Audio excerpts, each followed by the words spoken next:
Boa tarde a todos, sejam muito bem-vindos.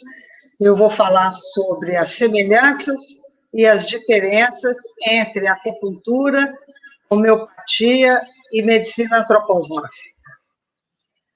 Eu sou Maria do Carmo Conte Vale, eu me formei em medicina em 1977 e logo eu comecei as minhas pós-graduações na direção de fazer acupuntura e homeopatia.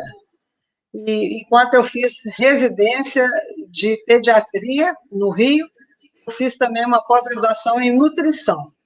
E depois eu fui para a medicina antroposófica. Então, eu reuni essas práticas todas e, com o passar do tempo, uma integra a outra. É uma abordagem realmente holística. Então, para a gente começar a falar nesse assunto, nós temos que primeiro levantar o conceito de racionalidade médica. A doutora Madel Luz é filósofa e depois ela fez as pós-graduações e os doutorados na área da medicina social. Ela fundou um movimento, então, de racionalidades médicas. O que significa isso?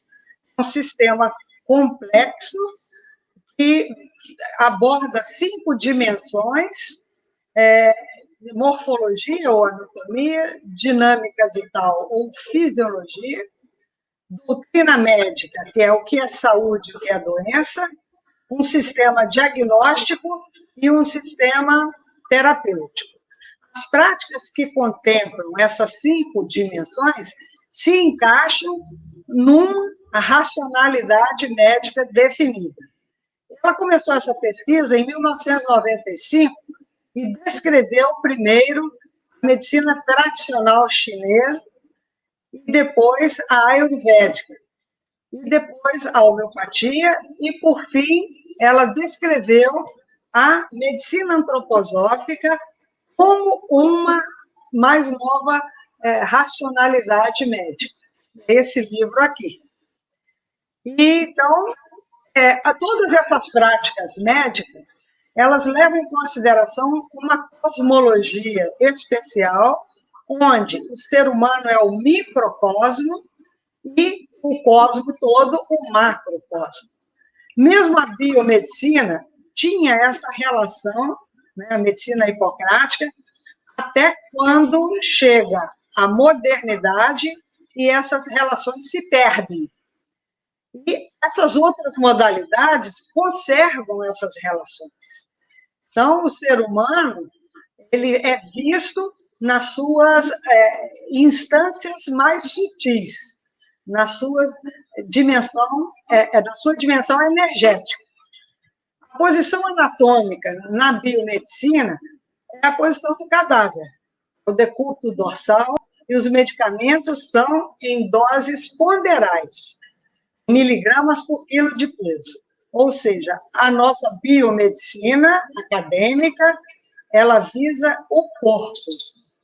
Na medicina tradicional chinesa, a acupuntura é uma parte dela, a gente já vê a energia. Nós sabemos que tem a energia Yin e a energia Yang. O Yang desce do céu, penetra nas pontas dos dedos ou na cabeça e vai para a terra, percorrendo todo o organismo humano. O Yin vem da terra, sobe pelos membros inferiores, atingindo até a cabeça ou até as pontas dos dedos das mãos. E o que a gente usa como medicação são ervas, são para complementar, né? São moxas, são tipo umas bolinhas de artemísia que a gente põe fogo para aquecer os pontos, e as agulhas e as sementes que as pessoas já normalmente conhecem, né? Essas agulhas são colocadas em pontos no trajeto desses meridianos, que é no trajeto da circulação energética, com a função de tonificar ou sedar todos os equilíbrios ou desequilíbrios do nosso organismo. Já na homeopatia, a atenção é voltada para a energia vital, que, estando perturbada, vai originar sintomas gerais, locais e mentais. E os medicamentos são feitos de uma forma especial que visa restabelecer esse equilíbrio energético que, porventura, foi quebrado. O processo farmacêutico aplicado é chamado de diluição, são diluições sucessivas, uma parte das tinturas para 10 partes da mistura água-álcool, que pode ser a 30%, a 40%, aí depende, cada medicamento tem uma especificação diferente. Então, na concentração de uma parte para 10, é a concentração decimal. A medicina antroposófica usa mais esses decimais. Na dinamização, onde se usa a concentração de 1 para 100, aí são as dinamizações centesimais. E aí a homeopatia usa mais essas diluições e dinamizações centesimais, né? O famoso CH. Na medicina antroposófica, o paciente está de pé, com a perna direita ligeiramente à frente, com o braço esquerdo para cima e o braço direito para baixo. É um equilíbrio dinâmico, ele está em movimento, onde ele retira do plano das ideias tudo aquilo que ele aplica na prática, no plano físico. Os medicamentos, tem alguns que são ponderais e tem outros que são dinamizados. Podem ser injetáveis, via oral, em líquidos, em sólidos, glóbulos, comprimidos, e podem ser aplicações externas, como compressas, banhos, escaldapés, massagens. É uma abordagem realmente holística. E o médico não trabalha sozinho, é sempre uma comunidade terapêutica. Vão ter psicólogos, massagistas, fisioterapeutas e terapeutas artísticos e euritmistas, que é uma terapia especial, genuinamente antroposófica. Aqui não vai dar para a gente falar tudo, né? Mas essas medicinas, elas são semelhantes entre si, porque elas são energéticas, trabalham com instâncias sutis do ser humano, a parte viva, emocional e mental espiritual. Ao passo que a medicina tradicional, acadêmica, ela trabalha com miligramas por quilo de peso, que são doses ponderais que visam corrigir transtornos do corpo. Aqui nós temos um quadro onde a energia Yi está subindo da Terra para o céu, e quando ela volta já como Yang, que volta para a Terra, e assim por diante. O Yin gera o Yang, e vice-versa. Aqui são os pontos, nós temos pontos de todos os meridianos, nas costas, na frente, nos braços, nos pés, na cabeça, né? E esses pontos, eles são posicionados com agulhas, ou com as mochas, ou com sementes. E eles servem para corrigir os transtornos da circulação energética nos meridianos. São 12 esses meridianos que eles circulam aos pares, bilateralmente, no nosso corpo. Um Yi é acoplado com um Yang, e assim formam um par. E esse ritmo circadiano começa às 3 horas da manhã, o meridiano do pulmão, que transfere o máximo potencial energético ao intestino grosso, das 5 às 7, e daí esse intestino grosso já passa para o par seguinte, pelo yang, por causa dele ser yang, ele transfere para o yang seguinte, que é o estômago, e vai transferir a energia para o seu acoplado em baço pâncreas, que vai passar para o yin do próximo par, que é coração, que transfere para o seu acoplado yang, intestino delgado, e assim sucessivamente. Bexiga, rim, circulação, sexualidade, que são as glândulas, né, atividade hormonal, que passa para o triplo aquecedor, que são os aquecedores, quer dizer, as nossas fontes energéticas, e que lida com o nosso equilíbrio interno com o meio ambiente. O aquecedor superior é tudo que vem da alimentação, o aquecedor médio vem da respiração, e o aquecedor inferior é a energia ancestral, que a gente traz desde os gametas. E assim passa para o último par, vesícula biliar e fígado, e retorna novamente no dia seguinte, já para pulmão, intestino grosso, estômago, baço, pâncreas, e assim sucessivamente. Existem outros 2 meridianos que eles estão unindo os 2 divídeos. O vaso da concepção, ele tem 24 pontos e é pela frente. E o vaso governador, que vai pelas costas, contorna a cabeça e termina entre a gengiva e o lábio superior, internamente dentro da boca. Ele tem 28 pontos. Desses meridianos aqui que eu disse, o maior deles é o da bexiga. Também merece uma atenção especial, porque ele corre duplamente em torno da coluna, dos 2 lados da coluna. E ele possui pontos muito importantes, chamados pontos de assentimento, porque eles tratam os problemas crônicos dos outros meridianos.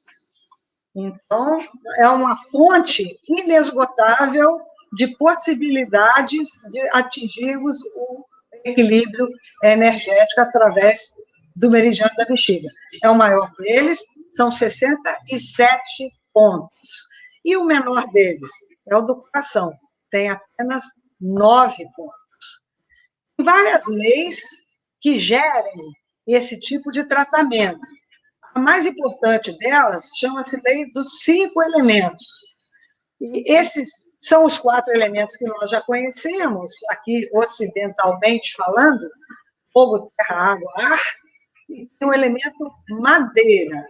Eu interpreto que é a concatenação desses 4 elementos dentro da vida, porque a madeira não é o lenho, é a madeira viva. Então, é uma relação de pai e filho, de geração de energética, entre esses elementos. A água gera a madeira, que gera o fogo, que gera a terra, que gera o metal. Observem bem, nós falamos ar, mas o representante do ar lá na China, no Oriente, é o metal. Por quê? O representante é o hidrogênio, que vai gerar água. Os metais, de uma maneira geral, eles podem ser derretidos. Então, de acordo com os órgãos, nós vamos ter elemento água, os rins e a bexiga. Elemento madeira, o fígado e a vesícula biliar. Elemento fogo, são 2 pares de meridianos acoplados: coração e intestino delgado, e triplo aquecedor e circulação sexualidade, que são os hormônios que eu já coloquei para vocês. E o elemento terra é o baço e o estômago, baço, pâncreas e estômago. O metal é o pulmão, que é o ar, né? Pulmão e intestino grosso. A relação pai-filho significa que quando eu tonifico o pai, eu também tonifico o filho. E a relação avô-neto é quando eu tonifico o avô, eu cedo o neto. Nas pontas dos dedos, então, estão lá os meridianos e tem umas coresinhas, né, que eu coloquei aqui. Já é uma relação entre os meridianos da acupuntura e a medicina antroposófica. A gente pode tratar os meridianos de acordo com as cores. Assim, vocês vão ver mais à frente.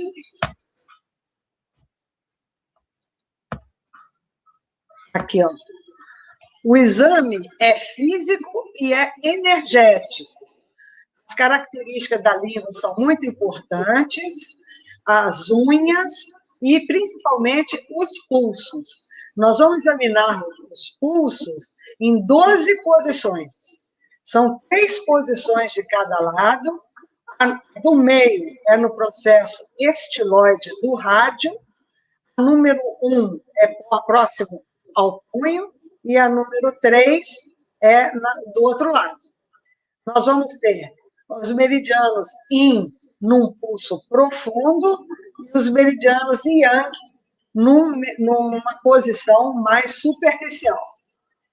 Então, segue-se o exame da seguinte maneira. Do lado direito, pulmão profundo, intestino grosso superficial. Baço pâncreas profundo, estômago superficial. Circulação sexualidade profundo, triploaquecedor superficial. Do lado esquerdo, coração na primeira posição, profundo. Intestino delgado superficial.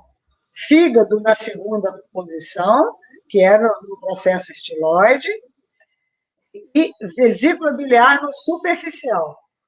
Na terceira posição, o rim e a bexiga, respectivamente, profundo e superficial.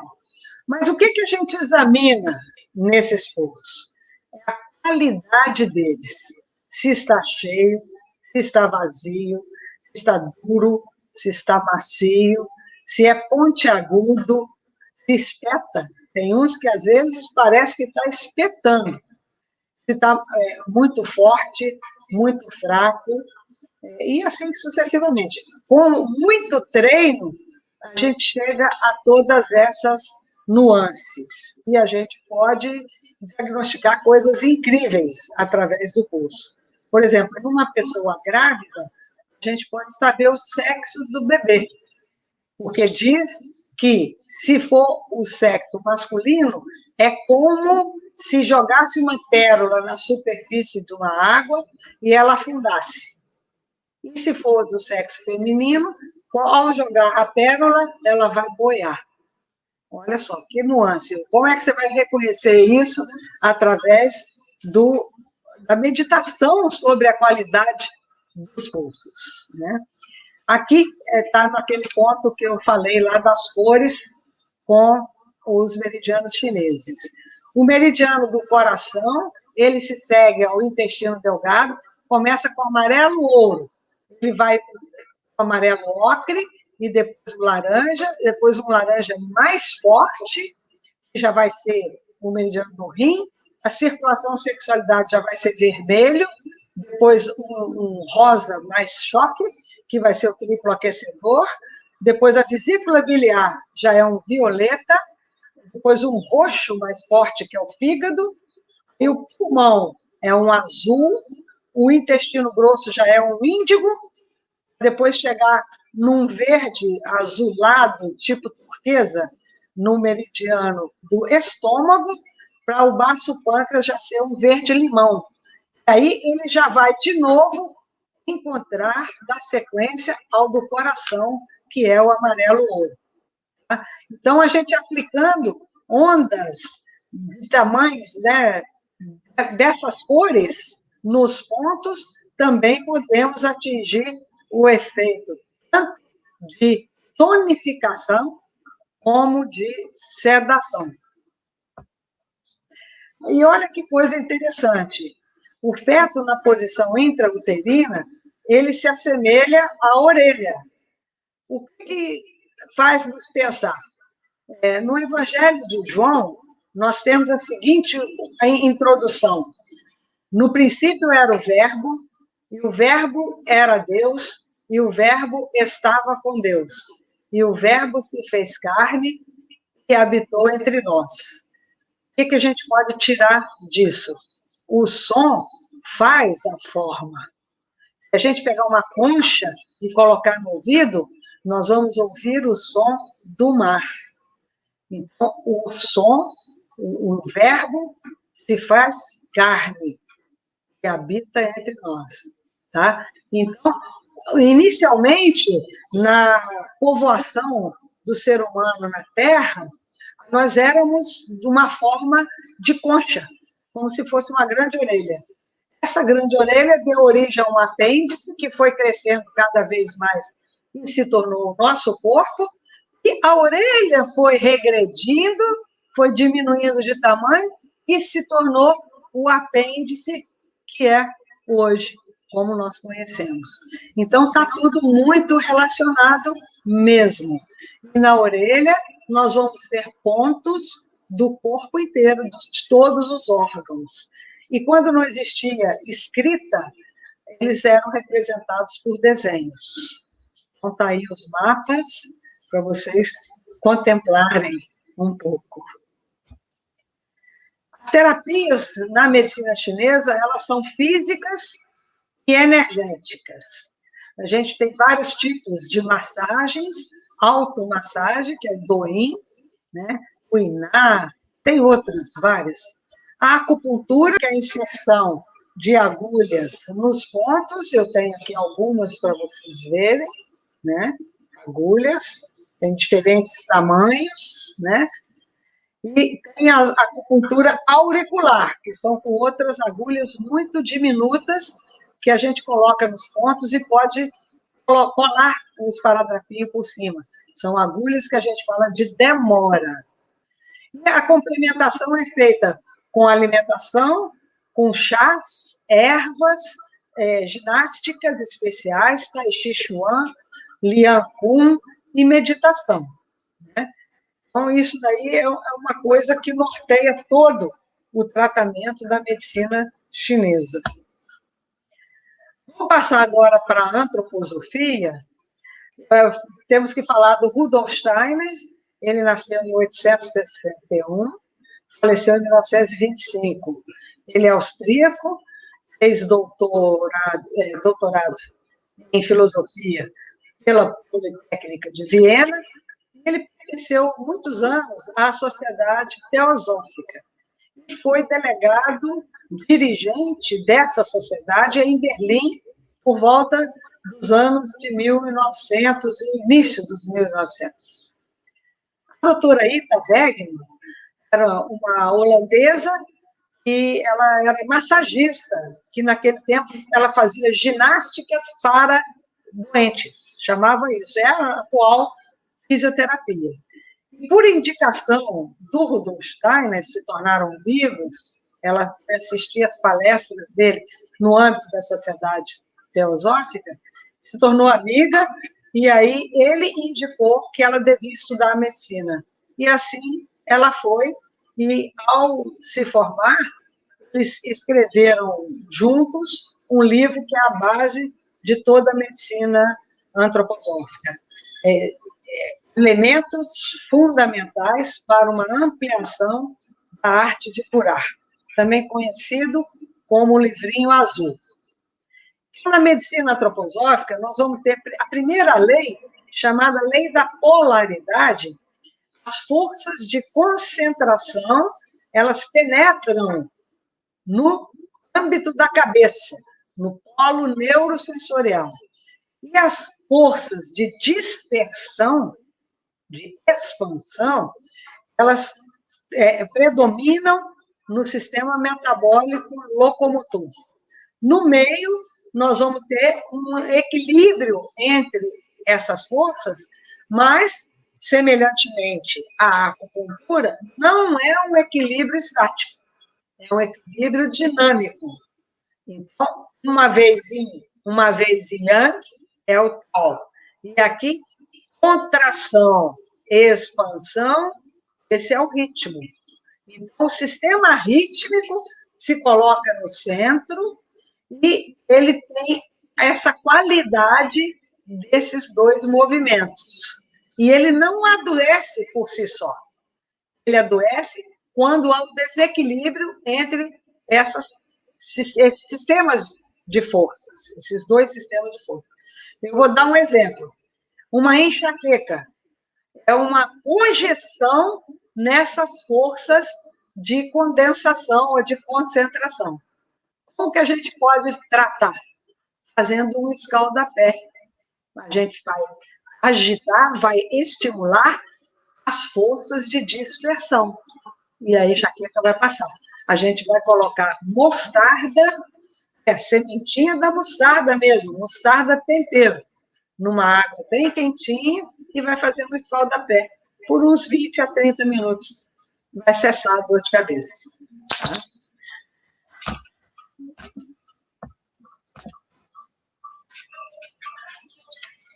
A setinha.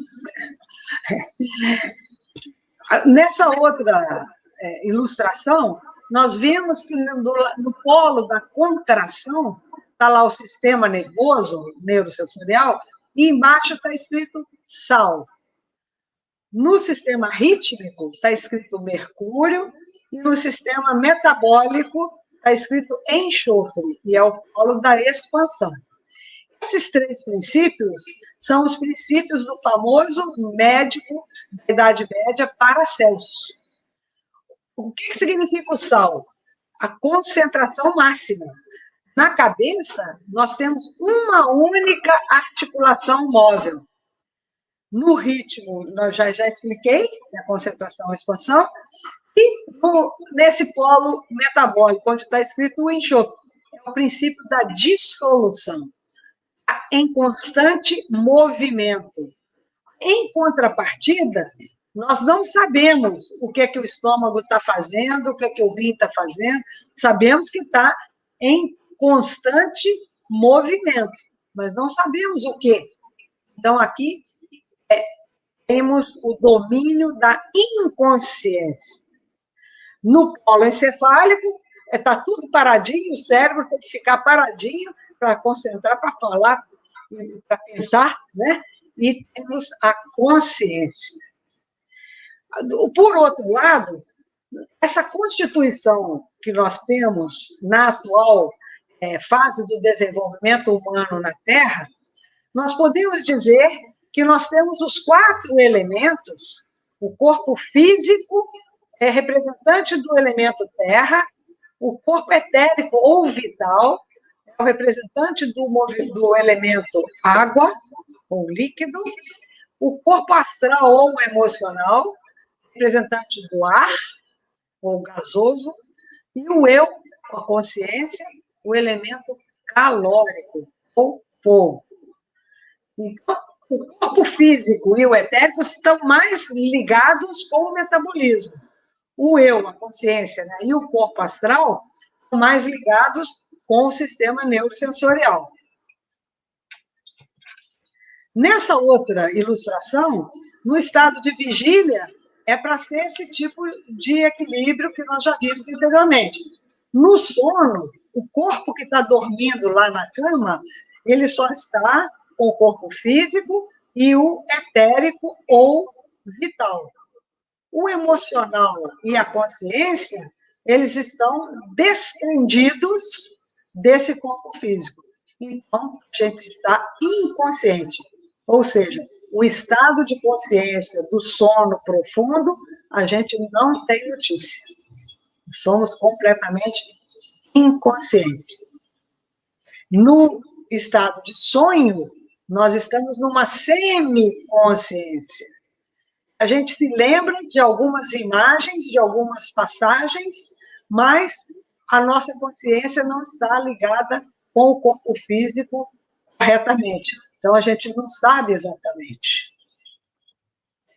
Então, o nosso eu, nossa consciência, tem 2 vertentes.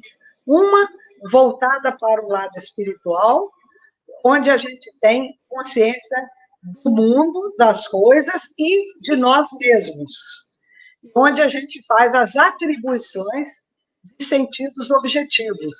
O homem dar nome às coisas do mundo. No polo inferior, voltado para o mundo físico, nós vamos ter o corpo físico, que ele vai ter as necessidades. Nós precisamos comer, nós precisamos descansar, precisamos dormir, né?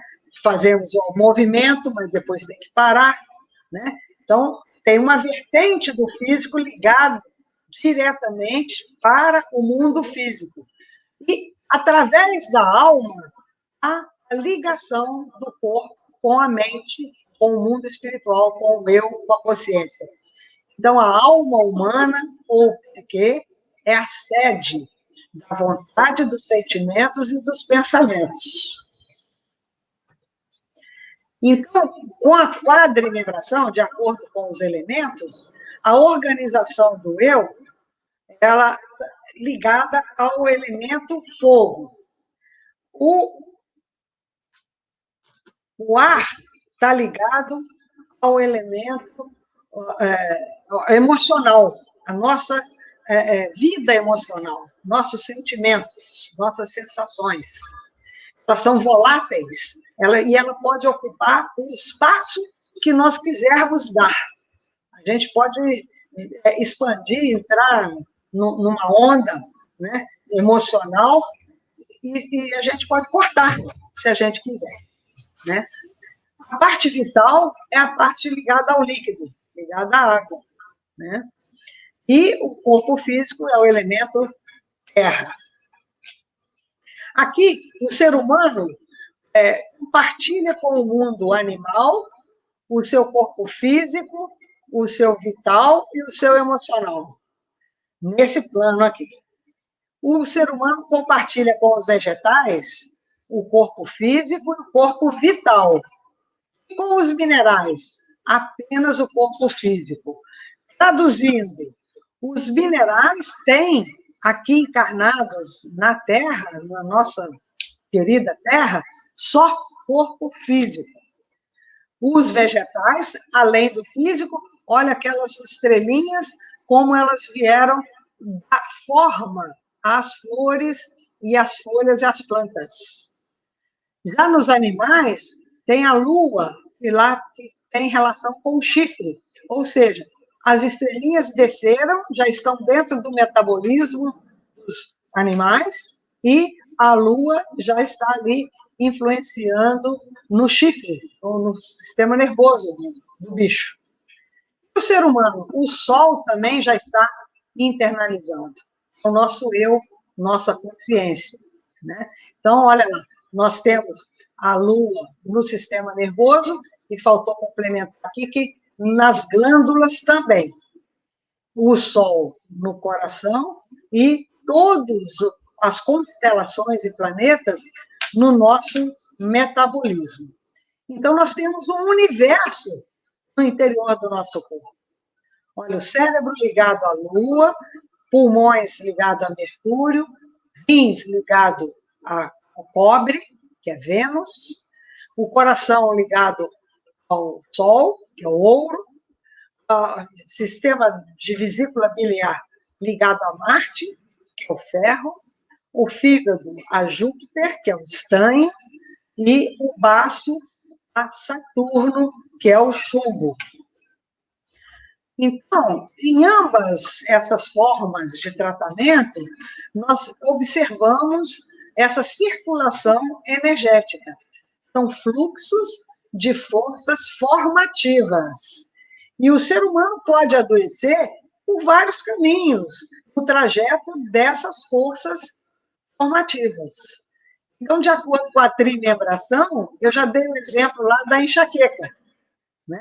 Que é a exacerbação das forças de concentração, havendo uma congestão no polo encefálico.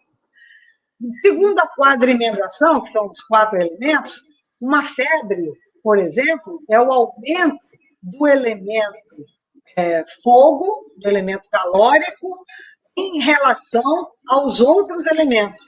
É um aumento da atuação do elemento calor no íntimo do corpo, permeando todos os outros instrumentos, né? E um edema, por exemplo, uma água morta que está sequestrada num determinado local, sem a permeação correta pelo elemento gasoso e pelo elemento calórico. Então, nós teríamos que dar, por exemplo, o estanho para essa pessoa, que ela vai tonificar a circulação de todos os líquidos do corpo e vai reduzir o edema. Os edemas articulares, eles cedem especialmente com a aplicação de estano, né? O medicamento, o nome é colocado em latim. De acordo com os fluxos das forças planetárias, vou dar mais um toque aqui.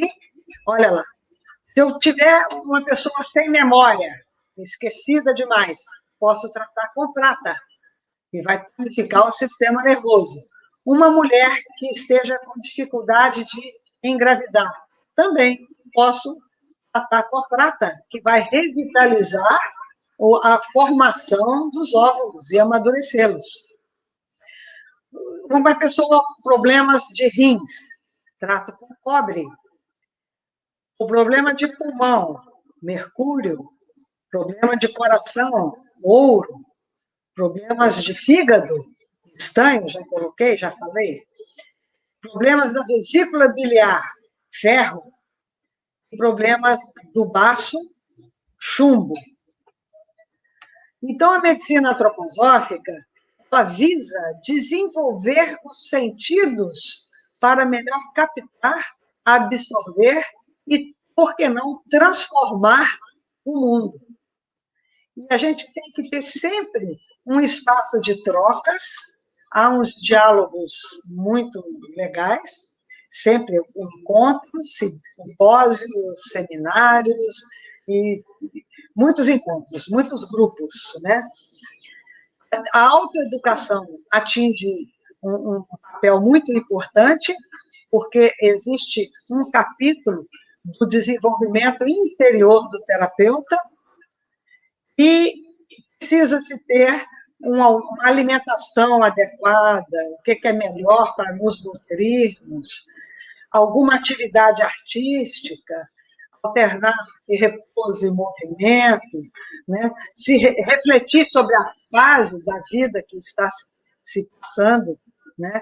A gente sabe que o estudo biográfico se desenvolve de etapas, ciclos de 7 em 7 anos, e a cada fase dessa tem um desempenho especial em habilidades, em desenvolvimentos especiais da alma, né? E a maturação propriamente da parte espiritual também.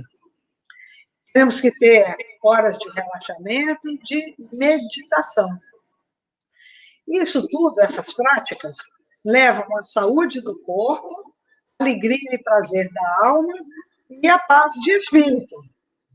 Então, o que a gente chega à conclusão é que o ser humano se encontra em constante variação de equilíbrio entre o lado externo e o interno, entre o passado e o futuro, e a encarnação se dá de cima para baixo, de trás para frente e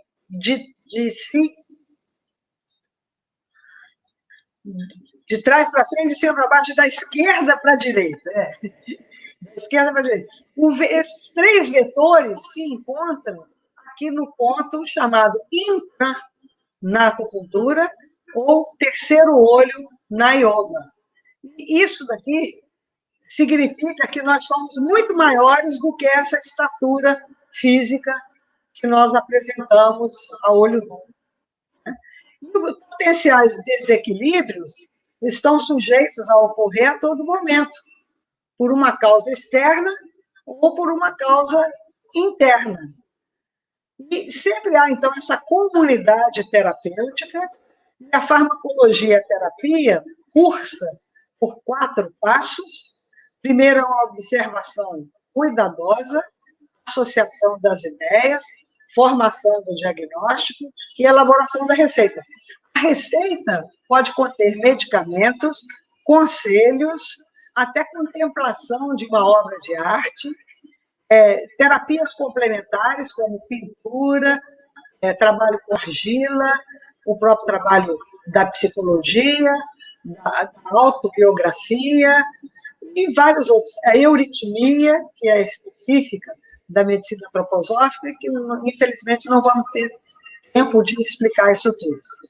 E é sempre aconselhado ao paciente que tenha um retorno, porque com o feedback dele é que a gente vai acumular e produzir mais conhecimentos. Agora nós vamos falar um pouquinho sobre a homeopatia e vou ler aqui para vocês, porque esse parágrafo 9 do Organon da Arte de Curar, que é o livro do Samuel Hahnemann. Samuel Hahnemann era um médico alemão que estava muito insatisfeito com a medicina do seu tempo, que era dos torniquetes, das sangrias, sanguessuga, essas coisas. Ele nasceu em 1775, na Alemanha, e faleceu em 1843. Vamos lá. Na condição de saúde do ser humano, a força vital espiritual, a energia dinamis, que anima o corpo material, domina com poder ilimitado e mantém as partes do organismo em admirável e harmonioso funcionamento vital, tanto quanto as funções como as sensações, de forma que a mente, dotada de razão, que nos habita, possa livremente empregar este instrumento vivo e sadio para os altos propósitos da nossa existência. Quer dizer, ele fala de força vital espiritual. Então, é com isso que nós precisamos nos familiarizar cada vez mais. Os sintomas da homeopatia, eles são gerais, locais e mentais. Sintomas gerais: perda do apetite, adinamia, perturbação do sono, sabe aquilo assim? Não estou sentindo nada demais, mas não está legal. Né? Sintomas locais: uma dor, um inchaço, uma parte acometida. Sintomas mentais: depressão, ansiedade, preocupação em excesso, as manias, aquelas pessoas que ficam preocupadas que a porta pode estar aberta, mas já fechou, já vai lá ver 2, 3, 5 vezes, né? Preocupadas se tem gente dentro de casa, né? Se sentem ameaçadas, se sentem perseguidas, são os sintomas mentais que acompanham as patologias. A doença é um desequilíbrio dessa energia vital por uma noxa, quer dizer, noxa é uma causa, que pode vir de fora ou internamente, de dentro. A anamnese é muito ampla, muito peculiar.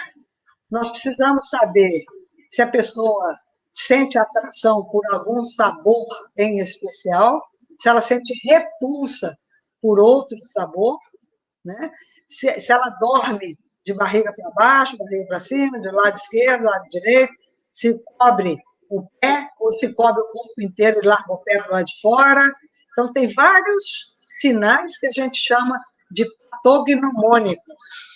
Ou seja, quando a pessoa se cobre todo e deixa o pé para o lado de fora, muito provavelmente ela precisa do sulfur, que nós vamos ver mais ali na frente, tá?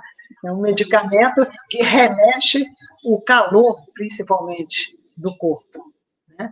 Então, são coisas muito interessantes. Né? Quando a gente começa a estudar, a gente fala, mas não é que tem isso mesmo? Cada um é um e cada um tem a sua particularidade. E são 4 os pilares de sustentação da homeopatia. Primeiro é a lei dos semelhantes. Similia, similibus, curento. Porque na época do Hahnemann, havia muito essa medicina dos contrários, a cura pelos contrários, né? Aquelas coisas, né? Brutas, né? E aí ele falou, não, deve ter um jeito de se curar pelos semelhantes. E ele entrou num processo de procura, de busca mentalmente, e aí ele viu que substâncias que causavam intoxicação, elas podiam ser diluídas e agitadas nessa diluição, e aí aquela força da coesão, da formação molecular, ela se dispersa e conserva nas fontes de hidrogênio formadas na solução hidroalcoólica, que é a base dos remédios líquidos dinamizados homeopáticos. Ele descobriu isso. Uma coisa maravilhosa que aconteceu a ele, né? Então, são diluições sucessivas, entre uma diluição e a outra. O processo de agitar, são as supulsões, ou as dinamizações, ou ainda as potenciações. Na homeopatia, elas são decimais e centesimais, e ainda existe uma outra mais específica, que a escola argentina usa mais, chamada 50 milesimal. Eu não vou entrar em detalhes. O remédio deve ser único e em doses mínimas. É dado ao médico o direito de curar, e não de atrapalhar nada. Então, deve dar o mínimo de remédio possível, o que abarque a maior parte dos sintomas. E em doses mínimas. E a experimentação em homens sãos. E existem vários tipos de patologia, basicamente são 3 tendências de adoecer. O processo sífilis, ele cursa com destruição de tecidos, e o remédio base é o mercúrio. A psora, que são sintomas que vão e vêm, tipo das alergias, o medicamento base é o sulfo.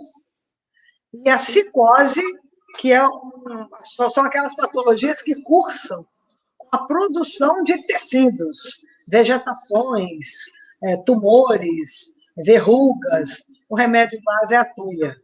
E esses medicamentos são chamados policrestos, porque eles servem a muitos sintomas. Existe um quarto tipo, que não é muito claro, porque às vezes ele pode ter destruição e às vezes pode ter produção de tecidos, que é o tipo tuberculínico. A lei da cura. Constantine Hering, um médico que foi designado pela corte para fiscalizar o Hahnemann, e para prender o Hahnemann. Ele foi lá combater o Hahnemann. Ele nasceu em 1800 e faleceu em 1880, e ele migrou para os Estados Unidos. Ele liderou durante muito tempo, é a principal referência da homeopatia nos Estados Unidos. Ele acabou se interessando, se apaixonando pela homeopatia, e chegou a ser, então, um seguidor e parceiro do Hahnemann, e fez a lei da cura, porque ele observou que os sintomas desaparecem na ordem inversa em que eles apareceram.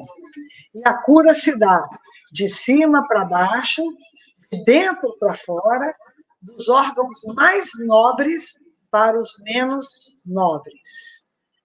E pode cursar com 3 fenômenos. O fenômeno da agravação, que é quando parece que está piorando, mas depois sana tudo, desaparecem todos os sintomas.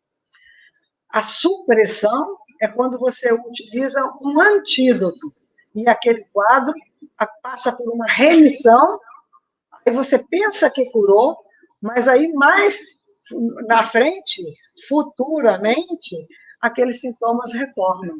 Então, você percebe que o remédio não foi o simílimo, não foi o que cura, foi o que suprime. Ou exoneração, você dá um remédio e sintomas que estavam suprimidos vêm à tona, faz uma exoneração. só que a pessoa não sente mal-estar nenhum, não tem febre, não tem exagero de nenhuma função, simplesmente aqueles sintomas aparecem. Parece uma secreção. Eu receitei uma vez silícia a uma paciente de Juiz de Fora até, e ela começou a tossir, tossir, tossir, mas ela não estava doente, ela não tinha nada, só expelia muita secreção. Depois parou, acabou. Então, saiu tudo que estava represado nas vias respiratórias dela e saiu até parar de sair, até acabar de sair. Tá? Então, existem esses sintomas assim também. E a literatura da homeopatia, que é uma coisa bem curiosa. Tem a matéria médica homeopática, que é esse tipo de livro aqui, que descreve os medicamentos, como que eles são obtidos, como que eles agem no organismo, qual que é o quadro de intoxicação deles em cada sistema, como que melhora, como que piora, quais os medicamentos que podem segui-lo bem, quais que podem ser associados e quais que são os antídotos. Então, é um ótimo livro para a gente pesquisar e aprofundar os estudos. O outro tipo é o repertório terapêutico, que ele traz a ordem inversa disso que eu falei. Ele traz todos os sintomas nas classes de categorias, né? Locais, gerais e mentais, e quais os medicamentos que podem servir para esses sintomas. Então, ele é o inverso da matéria médica. Existem os manuais, ou os pequenos vademecums, aqui eu tenho um que é da medicina antroposófica, que são mais resumidos, voltados para a prática. E existem os verdadeiros tratados, que são obras extensivas, né? Verdadeiras enciclopédias. Tá? Então, assim, eu acredito que eu deixei vocês bem informados de como que é o médico que atua nessas diferentes especialidades ou práticas da medicina, que vão de encontro aos anseios daqueles colegas ou daqueles estudantes que gostam mais de pesquisar a fundo, que têm uma curiosidade imensa para conhecer o verdadeiro ser humano. Porque só o corpo não diz quem é o ser humano. Na verdade, nós somos seres espirituais em evolução. E o eu espiritual é que carrega o corpo. Quando a gente começar a perceber isso, aí sim nós podemos nos dizer entendidos do ser humano. Muito obrigada.